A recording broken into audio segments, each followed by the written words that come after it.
Oh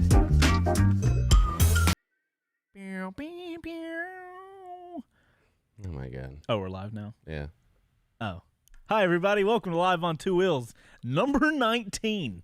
I'm Chase on Two Wheels. I'm Bo. Oh, wait. They can see us both. Yeah, Yay! we're trying this thing out. Okay, So he can point to me, but if I point to him... I'm not here. So I have to do this. Oh, hey, Chase. Oh, yeah. No, that's so cool. And I'm facing the wall. Yeah. That's awesome.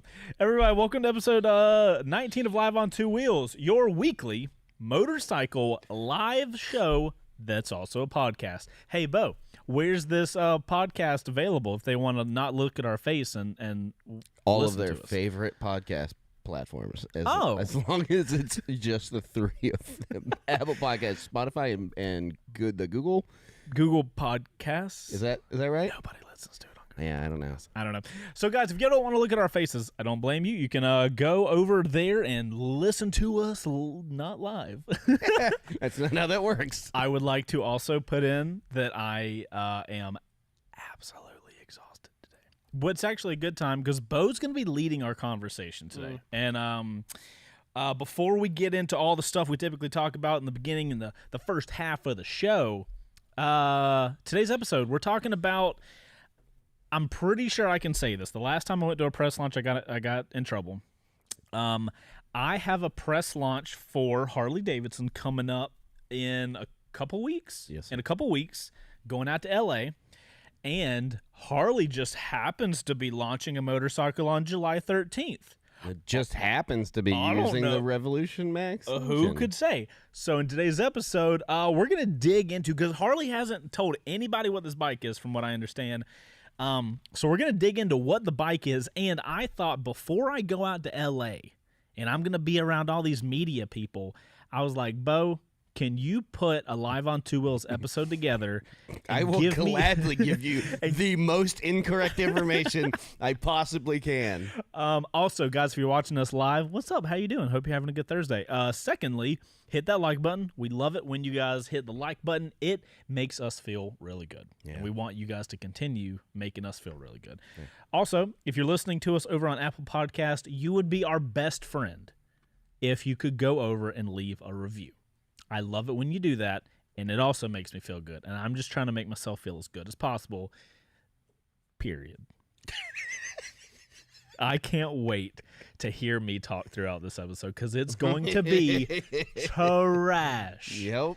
Wow. Okay, so that's what's going to go on in today's episode. Oh, couple of things. We got the coffee on time this week. Shout out to... Oh, my God. Shout out to the lady that dropped that off super fast and not idiotic like that. I'm going to... Good. Oh, my God. So, also, if everybody noticed, Bo, show your hat off. Guys, we got Bo a new hat. Shout out to Engine Hawk for sending out Bo a hat. We all know his Ruroc hat was not black anymore. It was brown. The cake pop was awesome, by the way, from last episode. I just wanted to... Oh, you just want to get that out there? Okay. Secondly, we have the Mullet update. Can they see? Can they see this? That's the Mullet update. Interesting news, guys. This is the full Mullet update. Wow. This might be the last Mullet update. Oh, no. Might be getting the haircut this weekend. Oh, no. I don't know. Well, it depends how things go. We'll have to see. But that, I just wanted to show you guys. Could be the last time. You know, we never know what's going to end up happening with the Mullet update. So housekeeping. It was 4th of July. Yeah. Happy 4th of July, everybody. I just had to update my chat because it showed that nobody was watching and nobody was in chat. But now I restarted it and it's actually we got loads of peeps in here. Yay! So last weekend they're here to like listen to us completely fuck this up. Yeah. We should probably do an episode where we're like, hey, here's how we screwed up in previous episodes. We go over the episode, we go over what we said, and then here's the cool thing. Yeah. We do these live this is live. Yep. Like, we don't have time to research. I mean, we do a little bit of like show prep and stuff, but like, it's live stuff. Whatever comes out of our mouth, that's it comes out of the mouth. It's in the ether, dude. So I'm the royal I I end up learning a lot of stuff after the fact that people say in the comments. Some people are just assholes. The real content's in the comments. Yeah, I mean, like people are OG in the comments. Like they're doing some cool stuff. So, it would be funny to do an episode of like, here's where we were wrong, and here's where the comments helped. Because I say in the beginning of every episode, I'm an idiot. I know enough to get myself in trouble. So, cheers to that. I am ignorant enough to understand that I don't know a lot. We make that very clear, though. Yeah. We're not like everything we say is right. You know what I mean? This is going to be one of those things where I'm going to share what information I know personally, and then what I have found out that it could be wrong. Generally, though, we're throwing information and Two-wheel pursuit. Finally, Harley. Thanks for the super chat. Yeah, I appreciate finally, that. Harley is headed in the right direction with their bikes. No more of that Livewire stuff. I mean, kind of. Yeah. But yeah, I also can't wait to see it. And so I want to preface this real quick, okay? Mm-hmm. I want to explain one thing. And a lot of people who watch and have seen the videos that we put out know I'm a huge Indian fan. I don't think you've hidden that from anyone. There's not a secret. But I've been raised around Harleys. Well, no, you're a fan of Indian, but I can personally say, even when cameras are off, you are the one that pushes, like, you are like cruiser agnostic. Yep. Like because typically I give, like, the other guys give more shit to Harley, period, because they've ridden them. I've never ridden them. But, like, whenever anybody gives shit to Harley, you're the one to be like, look, you don't need to bash Harley just because of the name. But we'll get into all that. Yeah. Let's finish up freaking, oh my God, what is it? What do we call it? The first half stuff. Oh, my Lord. Housekeeping. Housekeeping. You need to housekeep your freaking brain right now. It was 4th of July. I hope everybody had a phenomenal 4th of July. As every single year, Heather and I went to the island, got to hang out with her dad and her stepmom. That was really cool. What did you do for 4th of July?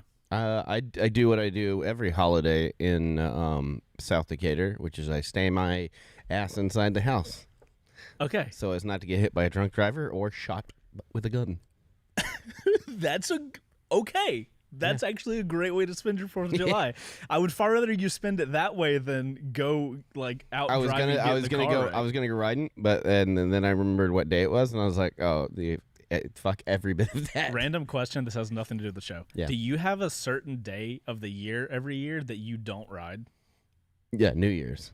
Period. Really? Period. Yeah. Okay. Is there any other day? I mean, not really. Mine's Memorial Day.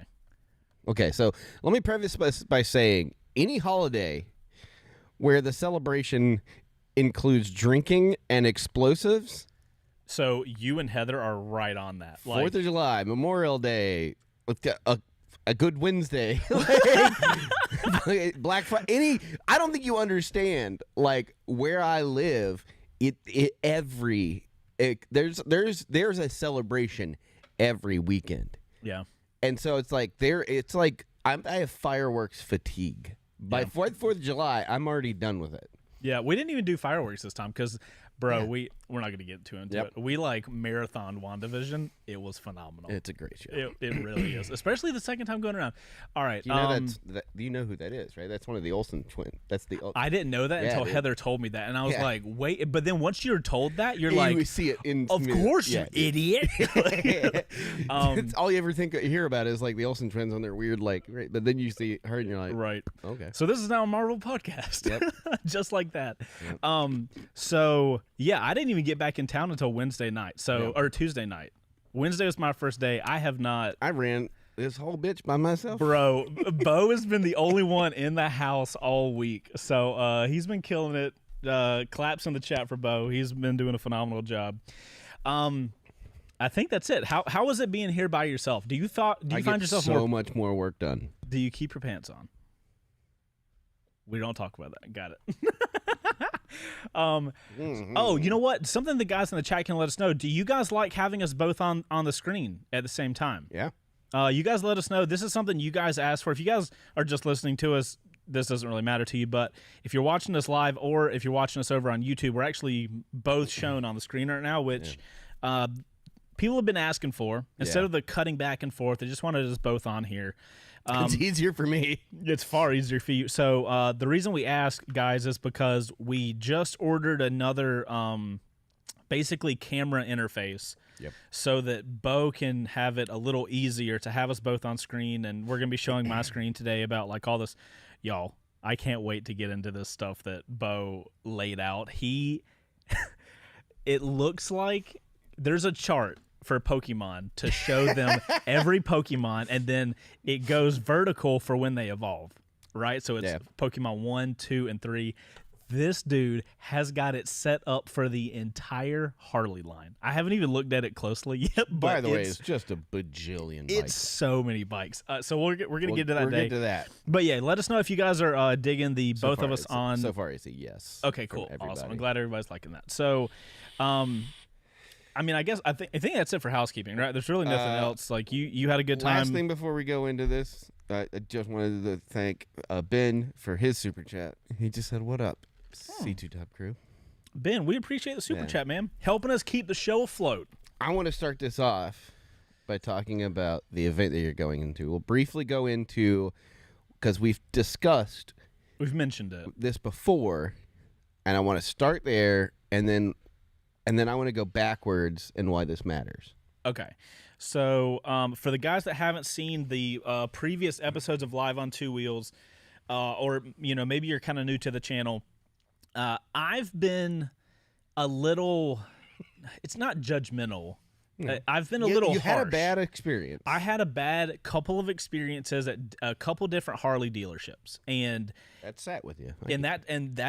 I had, and I've said this before, I had the same thing happen at a Ducati dealership. So it's not Harley only. Yeah. But I've also had good experiences at a Ducati dealership. I've never had, this is unfortunate to say, I've never had a good experience at a Harley dealership. So I carry that with how I look at the brand. I haven't really experienced too many decent Harley people. There's been a couple really standout people that have come up to me at like meetups that ride Harleys. I met one guy at the Distinguished Gentleman's Ride. Younger people that ride Harleys generally are a little more amenable than. So that is the only experience I have. I can remember. That's part of what we're going to talk about. Yes. Right? So the culture of Harley. With that, I typically give Harley little crap because I feel like it is partly because of the ecosystem that you create around your product that makes people act a certain way, one way or the other. So it was the Pan America episode that the second Pan America, when we had a long conversation about why I think that the Pan America, the bike itself, them getting in the adventure market really wasn't them getting in the adventure market. It was a hey, look at this kind of thing, and it was a showcase for the engine. I don't want to call it a publicity stunt. No, but it's definitely, it's like a hype starter. Yeah. Right. So the main takeaway for me watching that was the engine, and as soon as I saw that, I said, like, that's the Evolution engine, which is in some form or fashion. I think it's still in production in the Iron 883, but it's like it's an old engine. Right. Been using it forever, and we'll get into the kind of brief history of that here in a minute. But like, I saw that it failed its Euro 5. I saw that too. Last year, I think it was. Right. And that means they can't sell them overseas or in Europe. Right. Right. And that's a problem because you either have to fix that. It's a huge market to lose. Especially like when you start getting into like Eurasia. Yeah. Where they have a lot of restrictions, or in like places like the UK, where it's a lot of city commuting. Right. Big V twins. I mean, there's not much room for them. Right. So generally speaking, those are the places that smaller bikes thrive. Right. And so if you take away the sporty, you're kind of.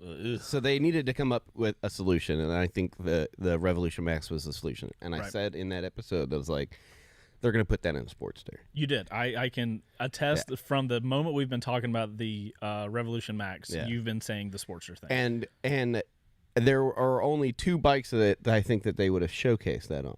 Mm-hmm. One of them would be to bring back in a kind of a call and response to Indians FTR, which is done fairly well. Yeah. You know, it's a cool bike. It's a cool bike. It's built well. The engine's great. Like, looks sexy. Mm-hmm. And it's kind of revitalized the brand image. Right. because I mean, they both Indian and Harley have suffered from the same image problems over the years. It was either going to be an XR 1200, in this case, an XR 1250, Right. or it's going to be a sport, which the XR is based off the Sportster, or was once upon a time. When I think they had a 750. I think there was a 350 even further back, but it was off the Sportster line. Okay. So an XR or some other Sportster type of bike. So I think we jumped ahead a little bit. Okay. So where do you want to go? So basically, well, for one, I said the thing, I give crap to Harley, right? Mm-hmm. So you have been talking about Harley has this new engine. Mm-hmm. The Sportster basically has no future because of the Euro 5 standard problem. Yep. Then we get an email from Harley. Oh, I didn't even say, so we get an email from Harley a few weeks ago that says, hey, are you interested in doing press launches with us? Huge shock to us. Mm-hmm. And at the same time, props to Harley because I'm a relatively bigger motorcycle channel on YouTube. Motorcycle OEMs are starting to understand how powerful YouTube is. Yeah. They're starting to reach out. I don't know how familiar Harley is with the channel, but I imagine they probably saw it at some point in time. Right. I'm not a huge fan. So props to them for reaching out. Yeah. So they reached out. Of course, I said, yes, absolutely. I don't want to continue judging Harley just on the 2 or 3 experiences I had at random dealerships. Right. I would actually like to put my ass in a Harley, and then I can actually tell people what the actual bike is like. Pretend we're not talking about brands. We're just talking about the 2 wheels I'm on top of. So shout out to Harley for that. Then, a couple weeks later, obviously that first email was trying to get the initial media figured out for the press launch. A couple weeks later, I get an email saying, hey, would you like to come out to LA to do a bike launch? Yeah. I was like, obviously check the calendar and all that kind of stuff. But yeah, it was like, absolutely. Let's finally do this. I'm going to get my butt in a Harley, and we're going to do it at a press launch. Yeah. Let's do this thing. Then Harley comes out with July 13th, which is in 5 days. Yep. They are releasing a brand new motorcycle. Yes. We have not, we can't see what bike it is. Now, we're going to show you guys some photos. Pretty sure we know. We think we know, but we're going to show you guys why we think we know. But they haven't said, their email to me said nothing about what bike it is. Yeah. And I was joking with Bo. I was like, bro, if they send me out to LA and I'm on a bagger or something like that, I'm not going to know what to do.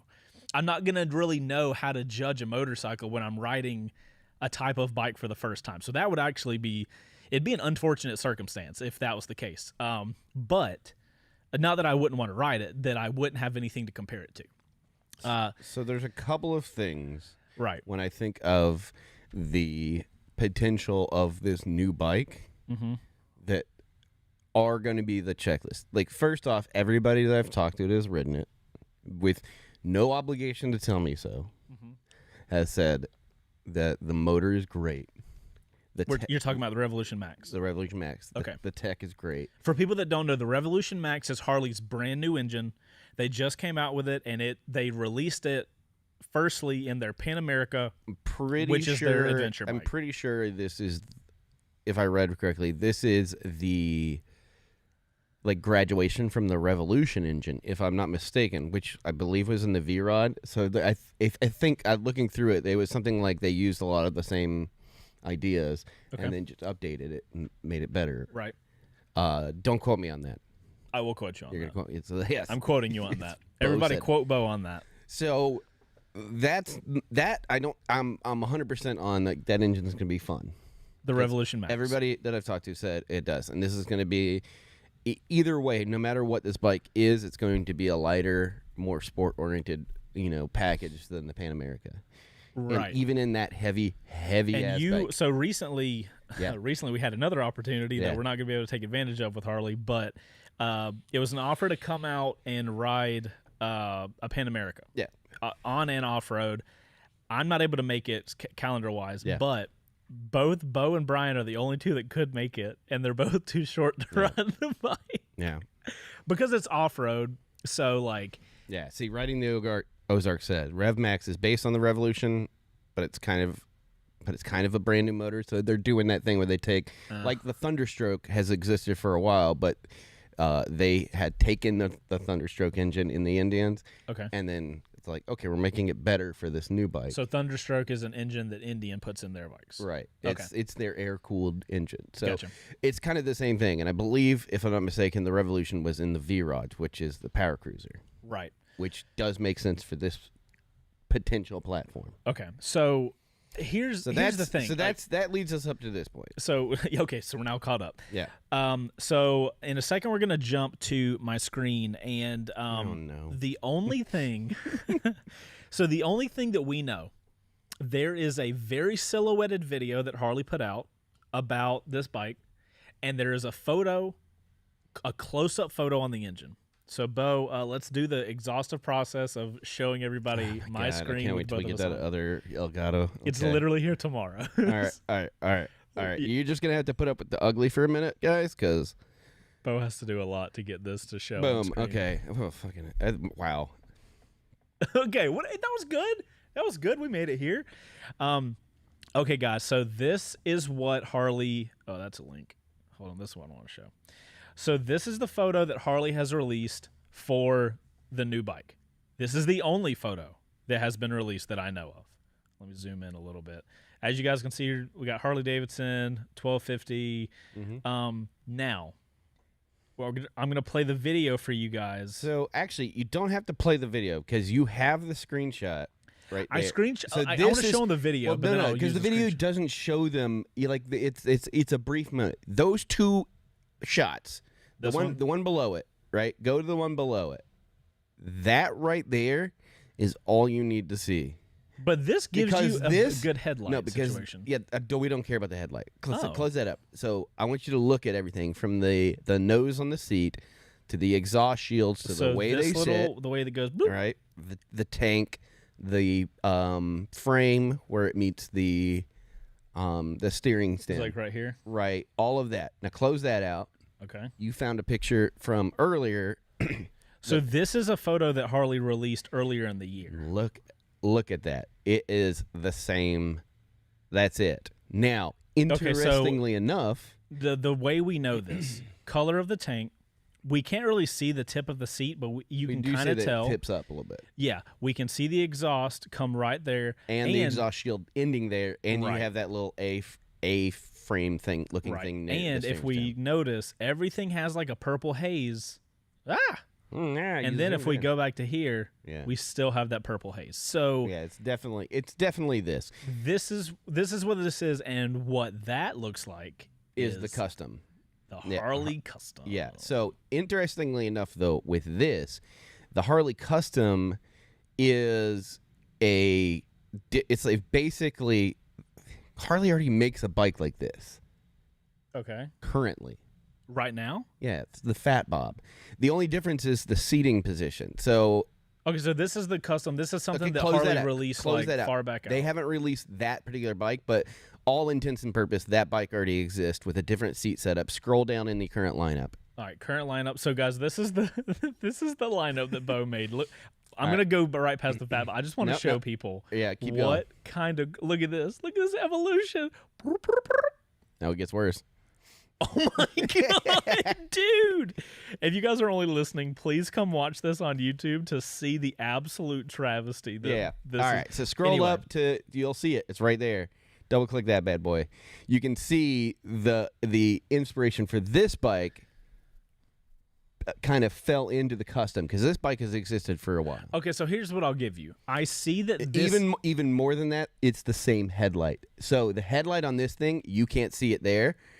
But the headlight on that thing, and the I don't know, and the headlight in the front of the one that they showed specifically, it is a nacelle mounted frame.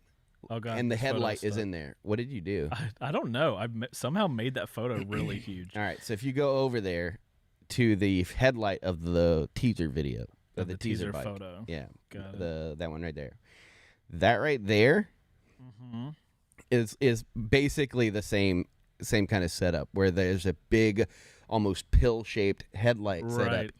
in between The forks. the forks. Okay. So there's a lot of like design cues from that you can kind of see. So this is not something that they're unfamiliar with. This Right. is set up in more of a cruiser setup than what they're showing. What they're showing is more of a power cruiser. So do you think they just put a different engine in the Fat Bob? No, not at all. So what I think they did is here's what I think is happening, because the Fat Bob's not gonna. It's either gonna completely go away or it's gonna stay the same forever. Like they're not gonna change that. It's using the Milwaukee 8 engine, which is doing really well for them Okay. right now. The only thing that they need to get rid of, right, is going to be the Sportster. They have to either. Do you have the Sportster in here? Yeah. So if you go up, the 48, the 1200, and the 883. Fun fact: the 883 is still using the Evo engine. It's the only bike they still have. How using old is the Evo engine? 84. What? What? Like 1984? 1984 is when the Evo came out. It's largely attributed, the Evo engine, for saving Harley Davidson, because it was their first like So pause. aluminum. Is Evo short for evolution? Yeah, evolution. And that's where So Revolution when came Harley says evolution to revolution, Right, exactly, and that's why I was like, as soon as they said that, it was kind of a click for what I had said in the Pan America stream. But like this evolution is largely attributed with saving Harley Davidson in its time. Because it was like the first like all aluminum. They didn't use cast iron, things like that. Like it was a lightweight engine that could be produced at a lower cost, and generally speaking, the Sportster lineup. So here's another fun fact: the Sportster is like one of the longest production cycle motorcycles. Wait, so ever why are made. none of these called Sportster? They are, but it's just that's their. So Sportster is the type of bike that the Iron 883, Iron 1200, and the Yes. 48 are. Yeah, Those are all Sportster bikes. exactly. So I see. fun fact about the Sportster: it was like in the mid '50s when it was released, and it dominated the So market. why are all It is these the- called Sportsters, but they each have their different names? Because it's like it's like the qualifier of which version of the Sportster. So like the Iron 883 and the Iron 1200 are both, I believe, the Iron 1200 is an Evo, it might be a twin cam 8 or something like that. Okay. But it is the Sportster platform, and then you basically say platform engine and whatever, I or see. whatever they decide to call it. They So have it's the layout of the bike. they have different Sportster. like nomenclatures, and none of them really make any sense until you start getting the touring bikes. And like that's really all they care about now is the touring bikes. But since 1956 or 57, I think it was 57, Right. the Sportster is the only bike they've been selling for that long, and it's one of the longest production motorcycles ever made, Right. from 57 until today. Jeez. And until this happened. But So- it was also one of those bikes that like, so small, quick, brief history, right? Harley's been around since like 1901 or something. like that. Okay, long time. Long time. Right. They were one of the first to do, like the engineer that came to them, and I can't remember who he was, is the one that was like, hey, we're going to take a V and use it as a 45-degree V twin. Okay. And they put it in, and it was like 20-something horsepower. But, like, it could go 60 miles an hour. It was slow, but it was cool. And it was But for fun. its time, it was. Oh, yeah. It was cool. And then they just dominated the market. And at a certain point, they were the number one, like, motorcycle manufacturer in the world. Okay. And then like, international competition came in. Right. And they were hurting. Okay. And they decided to try to get tax tariffs on imported vehicles. That went through. That was like in the 50s. Right. And then AMF bought them out. If you've never heard of AMF, I have not. they mostly do bowling equipment. The bowling company AMF? Yes. Who did they buy? They bought out Harley? And I have never been so and embarrassed almost to be a previous so like bowler in the my AMF life. years are like some of like the Harley people's like worst. Huh. Yeah, dude, it's bad, and they completely ruined the reputation of Harley, because they were like closing down manufacturing, trying to reduce the cost of everything by like cheap labor, cheap parts, all this stuff. But we have to hold on. Bowling equipment. You're saying Yes. when I was in high school and I was serious about bowling, and I went to the AMF lanes. All right, now I got a timeout. You were serious about bowling. Bro, you can ask my wife in the chat. That's hilarious. I was so serious about bowling that I was considering going to college up north because you can get a bowling sponsorship. The scholarship for bowling? Dude, no, I was serious. Okay, yes, that AMF.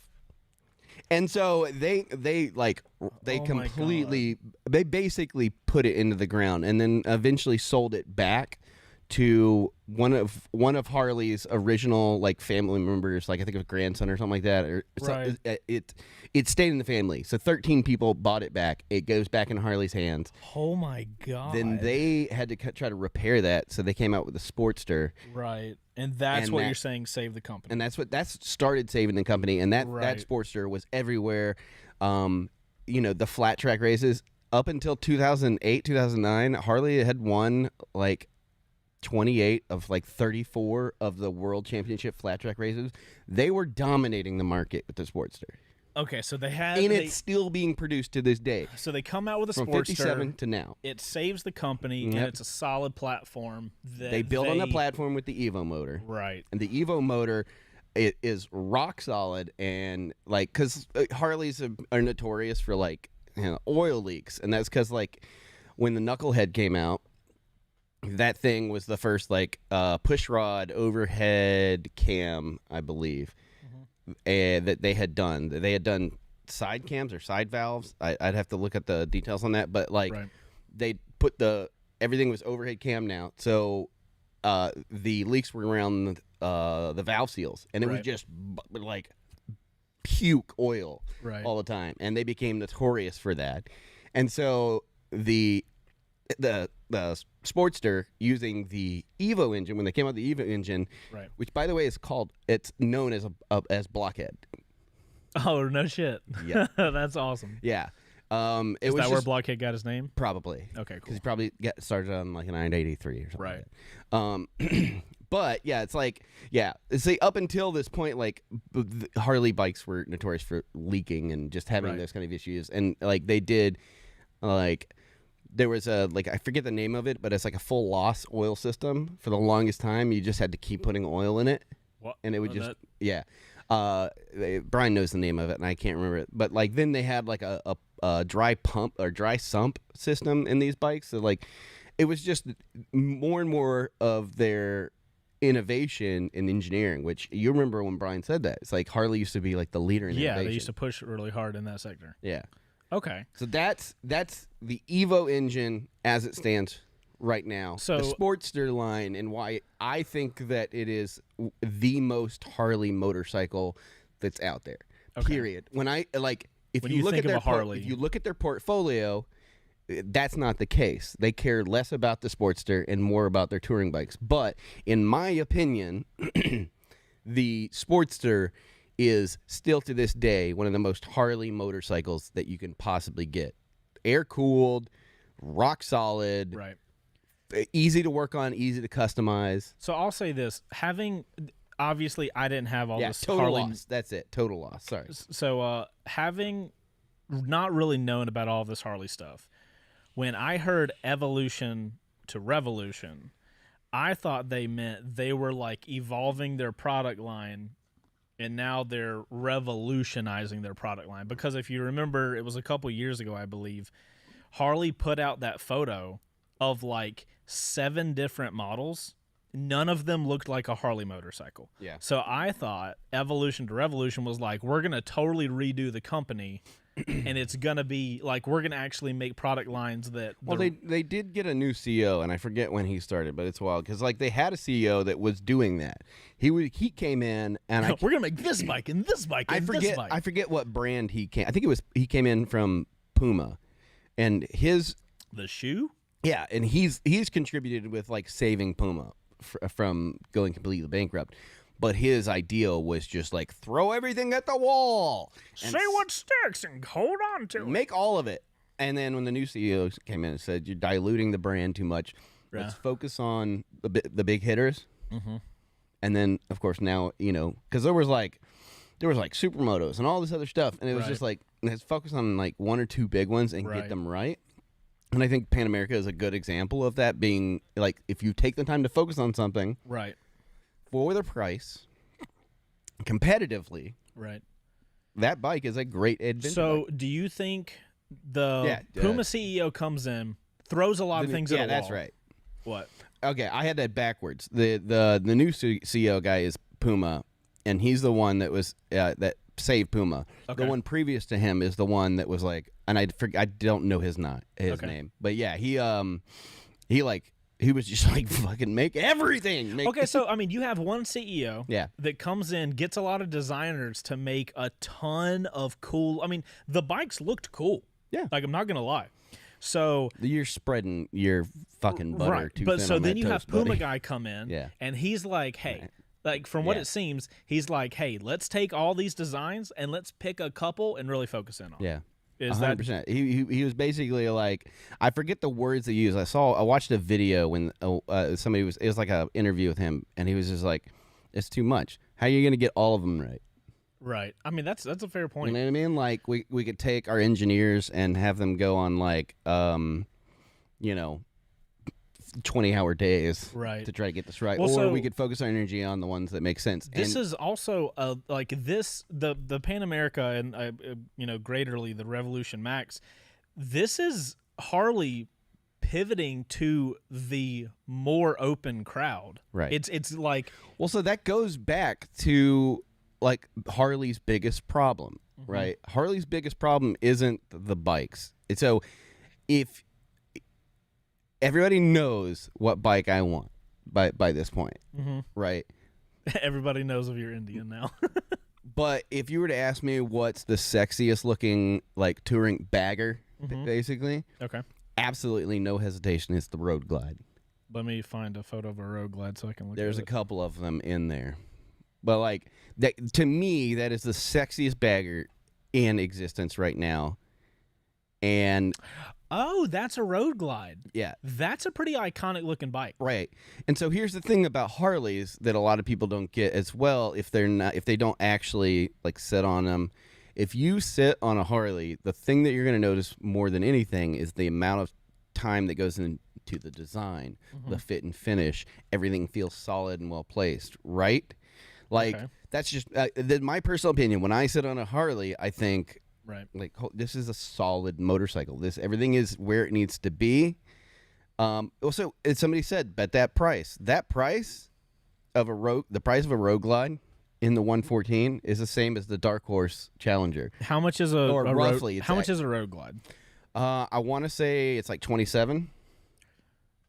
I Yeah. mean, honestly, so like I didn't realize cruiser prices were what they were until you've touring been markets. talking So- to me about the Indian stuff. So this is an important thing to think about, because this is what I look at when I think of what Harley is starting to do. Right.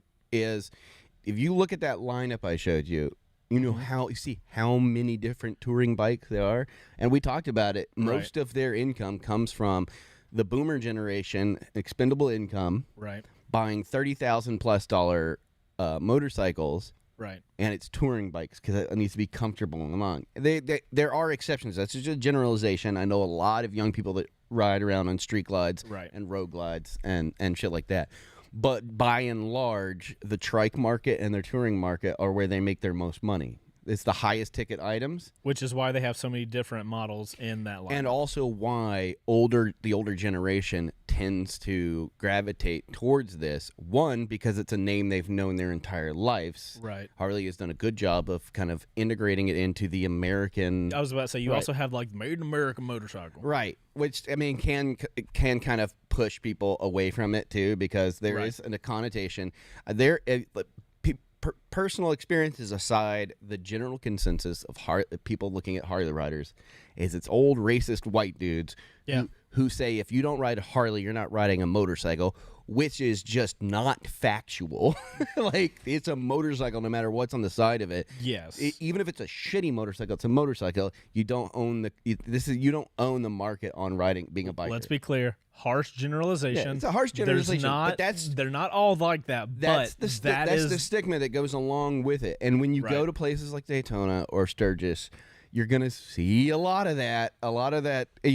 Back patches that say you speak English or get the fuck out, like that kind of stuff. It's going to happen. And there's been plenty of examples of good people riding anything. Right. So again, this is a generalization, but that's what keeps a lot of people from it. The other part that keeps younger people away, and we've seen this in our own comment section for the Indian and stuff like that, is the price. Yeah. Most millennials are swamped with college debt. They also lived through a recession. They don't see the value in spending $27 for a name when they can go somewhere else and get just as much, if not more than what they wanted for less money because that person isn't paying Harley tax. Yep. What I think this is, the Pan America, which is the most competitively priced. I will say I'm surprised at the Pan America price. Right, exactly. Being you a look Harley, you look at I'm what it surprised. has to offer. Yeah. And how it's priced. And It's not cheap. it's not cheap, but in comparison to its competition, It's competitively priced with its competition. right. So with that and with the introduction of this, what I'm hoping to see is what Indian figured out a couple of years ago, which is like old people are going to die. They're going to Facts of life, yes. They're going to die. We are all on the way out. We need to stop marketing to those people. Yeah. And we need to figure out what young people care about when they're looking at motorcycles and what we can do to get there.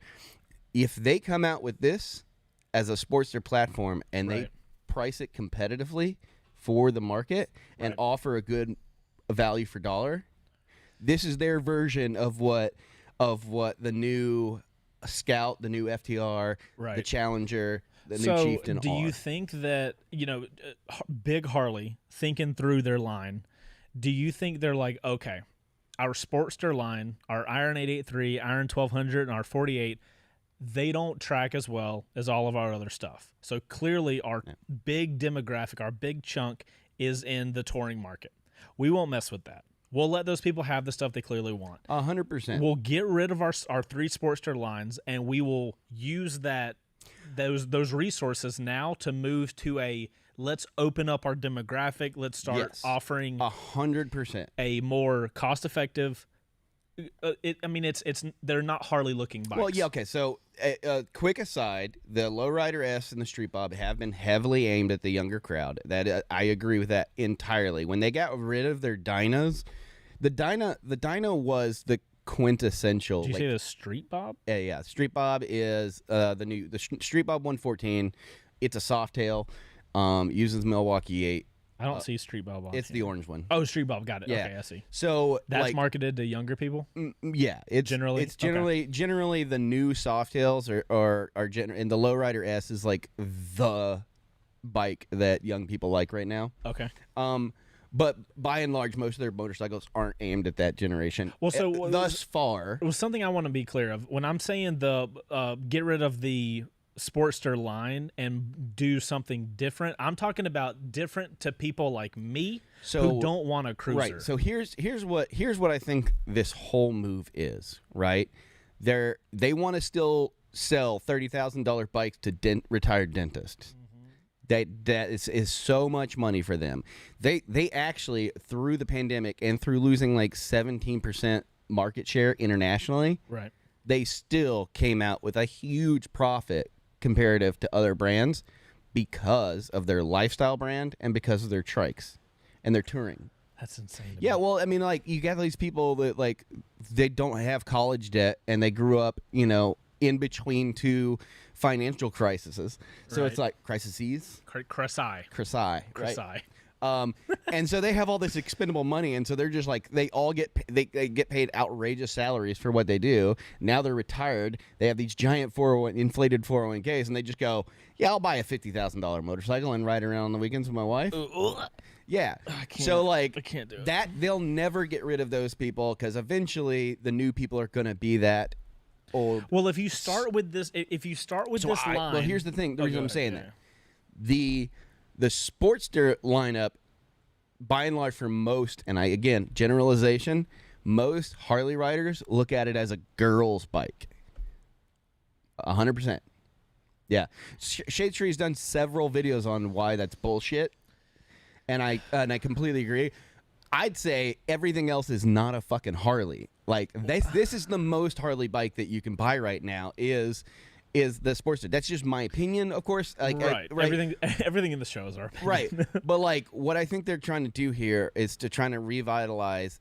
They're splitting the hair, right? They're saying like, yeah, whatever. Hold on to what's doing good. Touring, you guys can we'll just keep making the same fucking bike. Obviously, you and like you'll it. buy we'll it, keep and giving it doesn't matter. We can just push those units and Right. whatever. But like the middle section, like the low end of the soft tails and all of the Sportsters, Right.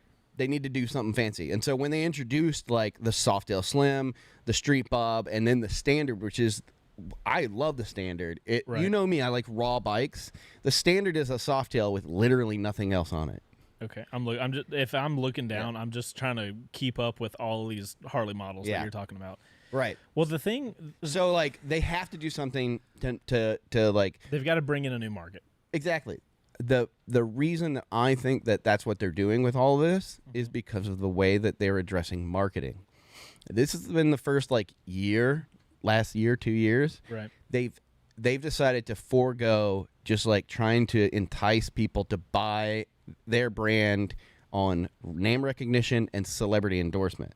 Right. They've been big on that because it's a lifestyle brand. Right.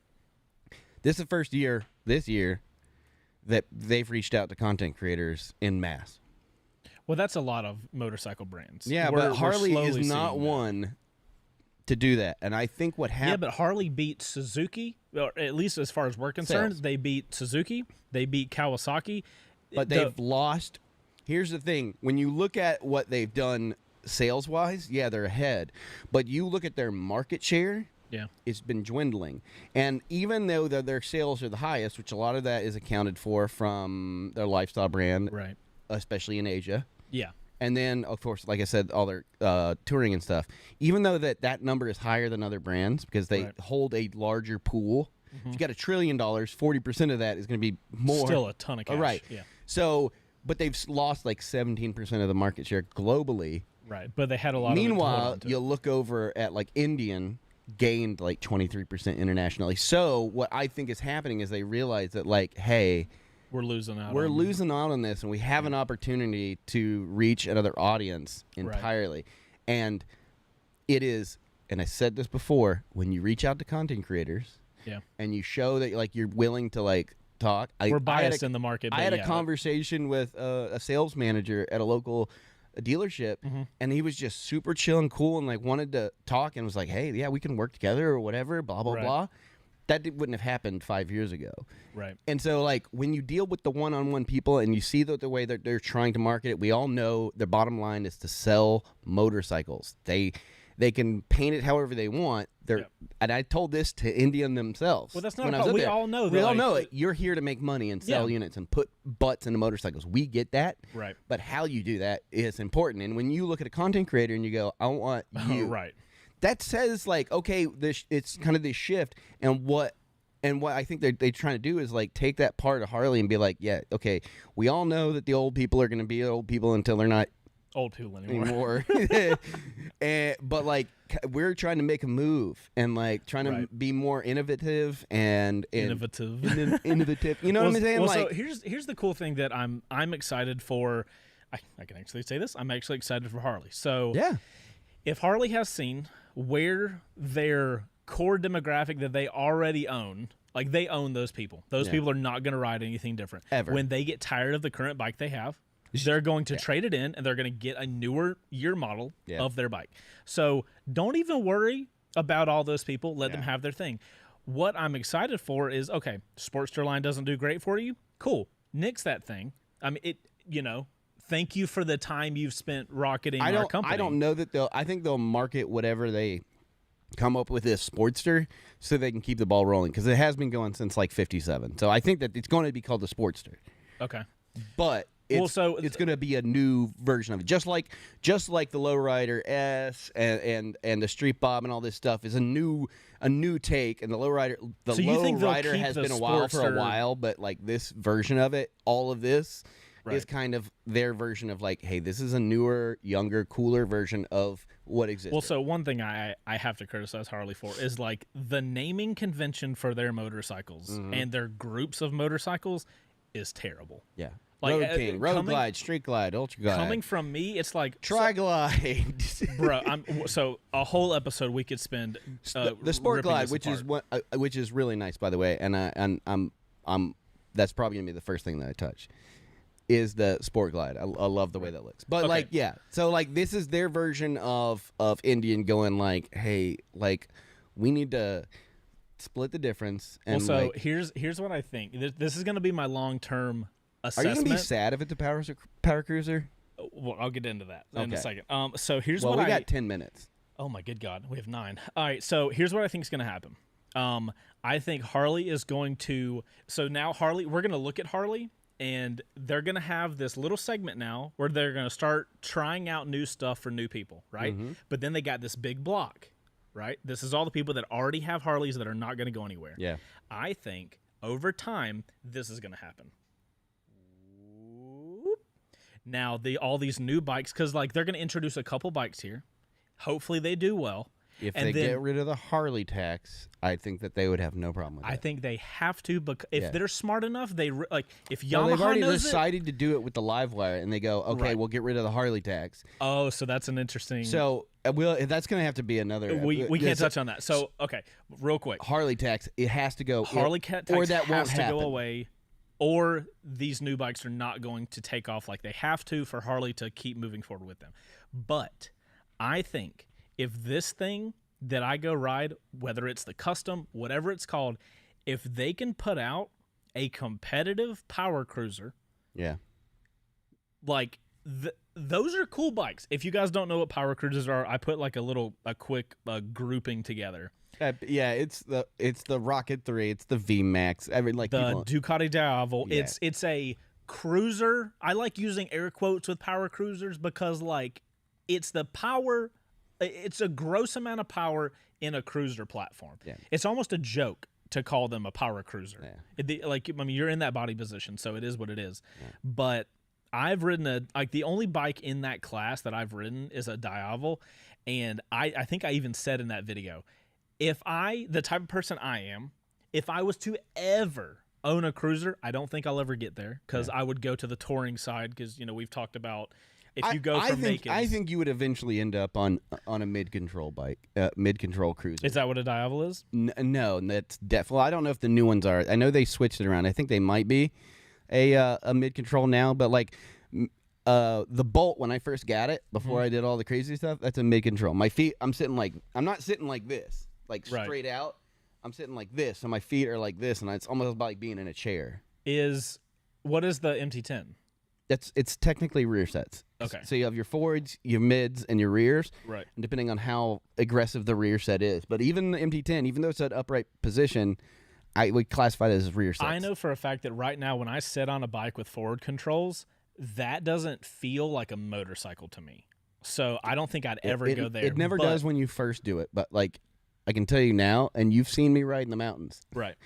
Like it doesn't stay. Once you get comfortable with it, it doesn't matter anymore. It does not fucking matter, dude. Like mine are 7 inches further than what they came with on the bike, and it took me like about a couple of days to get used to it. For fuck's sake, we went to the mountains after I put the apes on it.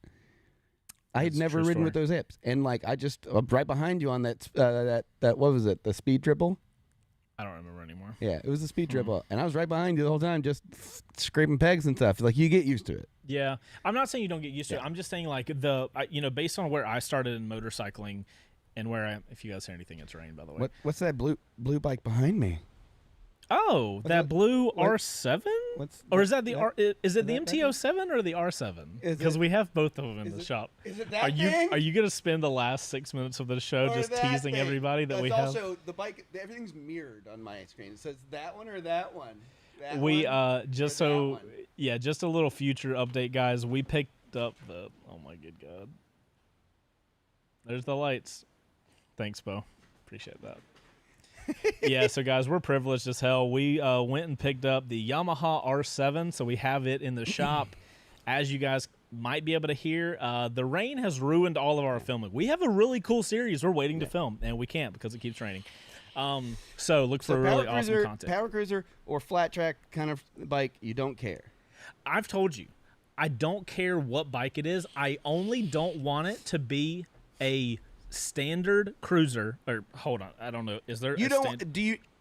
I would think you'd want your first foray into there to be like their most basic of entries. I would, but I don't want it to be at a press launch. Okay, that's fair. Okay, all right, that's fair. I'll get it. So like, I'm gonna give the bike a fair shake regardless. If it's a trike, I'm gonna give it shit. I'm really excited for this because one, the power plant looks amazing. I'm very excited to try the engine out, if anything. Right. The power plant looks amazing. The possibility of Sportster, and just so that we're clear, the Revolution Max out of the box is Euro 5, which is why when I read, what started all of this was going like, yeah, there's no way they would not. It's also got the cool valve stuff, so you never have to do a valve check, right? Right. So like, it just made sense.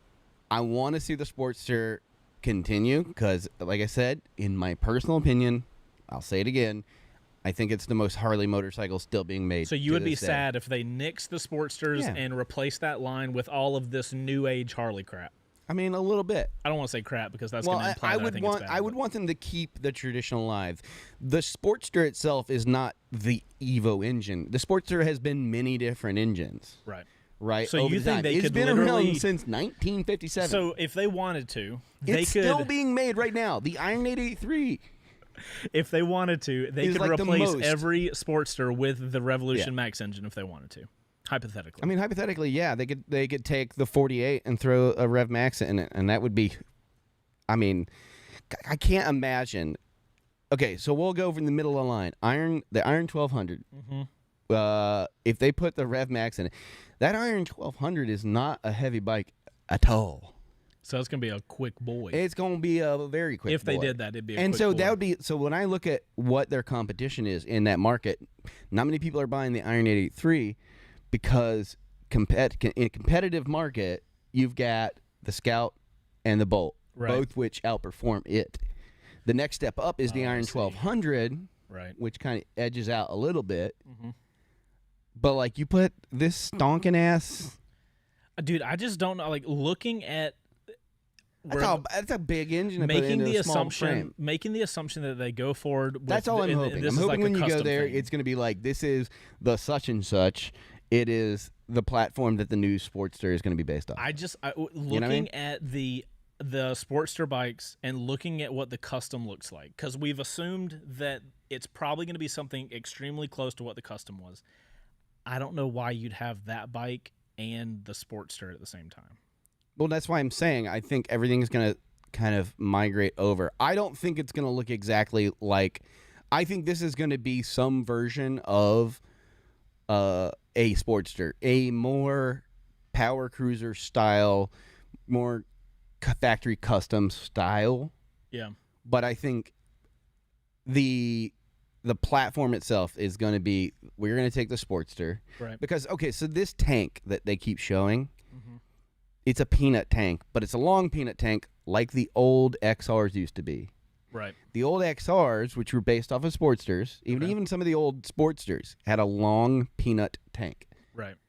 And all they did was add a higher subframe and a thinner seat. Can you go to the screen real quick so I can show people what in my dreams, I know it won't be, but I wish it was. I'm going to try to do it. I did it a backwards way, but whatever. We'll get there. Yeah. I think this is what they call it, the Bronx. Yeah. This would be my best case scenario if this is what I went out and rode. I know it's not going to be because of the image, but I just think this is such a cool I think bike. when I look okay, I'm going to go off that screen because I think when I look at just the way that looks, I think the first thing I said was because it was the close-up image. I was like, that looks like a modern modern XR. Yeah. 1200. Because of the way that peanut tank sits, it just looks more like it, and that's based off of Sportster. So I think, in my opinion, it would make sense. especially considering all the things that are going on Right. with Euro 5 and the Sportsters. Like, it's hanging on by a thread Yeah. with an engine from 1984. Makes Suzuki look good. So they have to do something with that line. It would make sense to take this platform and throw it in the Sportsters. I could be completely wrong, and it could actually replace the fat bob, and it'd be in the Softail line. I can't see. No, it doesn't have what. Okay, so the Softail is called the Softail because it looks like a hardtail, but it has the hidden shock. There's a mono shock underneath I think it's like behind the transmission, underneath the seat. Right. So it looks like a hardtail, and that's a defining characteristic of the Softail. Okay. And I don't see that. I see an actual swing arm like you would see on a Sportster. Sportsters have a single exposed swing arm. I don't see if there's an external shock. They may get rid of that and put a mono shock on it just like the other ones. They may do something completely different. Who knows? But to me, I just think like it's a great platform to put in a Sportster. Well, we'll see. We'll find out on July 13th. I'm fucking so excited, dude. I'm excited too, man. I'm excited to finally put some seat time in a Harley so I can actually say with like firsthand experience what riding Harley's like. Granted, it's not like the old school, like everything somebody thinks of as a Harley, but I'm excited to get the opportunity. Well, when it happens, and once we get this out, what we need to do then is try to get some of the basic offerings to kind of give you an idea of what most people would experience. Right. Like maybe go for an Iron 1200 or a 48. Maybe go for a Softail Standard, and then try. I definitely, like, regardless of what bike this ends up being, I definitely want to get some seat time in a regular, like, quote unquote regular Harley. So that's something we're gonna be looking for. Man, if we can find a Dyna. I'm sure whatever that is. Yeah. No, I tell you what. We'll go talk to Blockhead and see if he'll let you ride his Love Rider S with a 131 cubic inch kit on it. None of that matters to me. Yeah, it's gonna change your mind when you ride it. It's brutal. All right, ladies and gentlemen. That's it. That's what we think. Bo, I appreciate the Harley brief introduction of There are loads of stuff that we didn't talk about. We didn't even get close. One thing I will say before we leave is there is a video that I would suggest everybody go watch. Mm-hmm. And it is Harley Davidson, Everything You Need to Know, Up to Speed by Donut Media. Those guys make phenomenal content. This video is an amazing watch and hilarious. We will put it in the show notes. Put it in the show notes. Go check it out. Go give that video some love because it does explain all of the stuff that my knowledge is very limited, and just from dealing with my stepfather growing up, just surrounded by Harleys. Yeah. And like talking to him about it and talking to like people in motorcycle clubs about like the history of it and stuff like that. Right. Like we could do a whole episode on motorcycle clubs. I'm fascinated by their stuff. All right, well, tune into the future to find out what's up with that. Guys, if you're still watching here live, make sure to hit that like button. We love it long time. And that's all we got. Yeah. We're super excited. Oh, finally getting some Revolution Max time. Motonicity rode his and put a video out and rode Blockhead's. Oh, he did? Yeah. Oh, that's cool. I'll have to check that out. Yep. All right, guys. Thank you guys for watching. If you want to listen to us, we are available on all your favorite podcasting platforms, Spotify, Apple Podcast, and Google Podcast. And we are live every Thursday, 5 p.m. Eastern Standard Time. Thank you guys so much for watching. Hope you guys have a phenomenal rest of the week. And if you guys want to have more conversation about it and whatnot, hit up the comments on the video, or they can jump over to Discord and talk there. Yeah, we did not talk about Discord. We didn't talk about Discord. We didn't even do the giveaway thing. Man, we're bad. You guys go over to Discord and hang out over there during the week. That's where we kind of have conversations totally free. You don't have to pay for anything. That way, if you guys are having a chat in the chat, which I guess is where that's from, you can go to Discord and continue those conversations. Thank you guys for the support. We'll see y'all next week, where we might have to talk about the R7. All right. Maybe. That was good.